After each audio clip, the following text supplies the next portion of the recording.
One of the things I like to say is you don't choose the games on your schedule, right?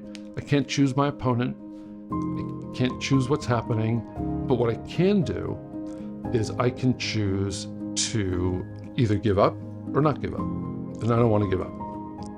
My name is Jonathan. I live in Long Island, dad to 4 amazing kids that I'm really, really proud of. And I advocate as much as I can and try to support people with acromegaly. Acromegaly is a very rare chronic condition caused by a pituitary tumor that releases growth hormone into the system. It wreaks havoc in the endocrine system, which is tied to a bunch of the other systems in the body, which can then wreak havoc over the entire body itself. I had a lot of symptoms going back to when I was a teenager. My knees hurt me a lot, suffered from crazy fatigue. So even when I did sleep and then I'd wake up, I'd still be exhausted. Things weren't normal. I started putting on weight, even though my diet wasn't changing. I was exercising just as much. We couldn't figure it out. I would get sleep studies, I would see various other specialists, and everyone's telling me there's nothing wrong with you. I think my strategy for most of my life when faced with an issue, you can sum it up in 3 words: suck it up. That's just what I did. But that doesn't mean it didn't hurt. There was this journey of roughly 26 years from this onset of symptoms that I didn't understand at all to 2016 when I was diagnosed. It took a long time for me to come to terms with the diagnosis. I had surgery, took about 6 weeks to recover. I went back to work right away. I was still suffering. There were some personal issues going on.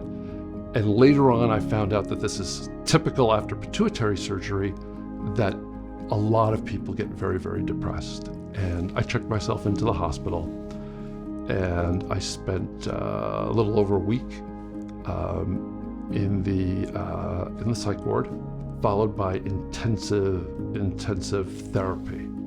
And a lot of that was really trying to figure out what this means for my life. What really helped me with acromegaly was finding a support group. So in the acromegaly support group, I'm one of the admins, and I started going to some of the conferences that acromegaly community organizes. The first conference I went to, I didn't know anybody coming in, and I had 17 Facebook friends coming out. And that was incredible, forging these really, really deep connections with people after only spending a couple minutes with them. And for a lot of people, they've never spoken to someone with acromegaly before. They've never connected with someone. They haven't talked to somebody who understands what they're going through. I know for me, it was super valuable. When you have a chronic or rare condition, it's so important to be educated and to understand what it is, so now you can interpret and take action accordingly. It's a full-time job. My neuroendocrinologist requests tests on a regular basis. I looked at this disease as almost a challenge. It's like, okay, what do I need to do to get better? I look back to where I was, let's say a year ago. I'm far more active, probably a little more alert. I've picked up a hobby.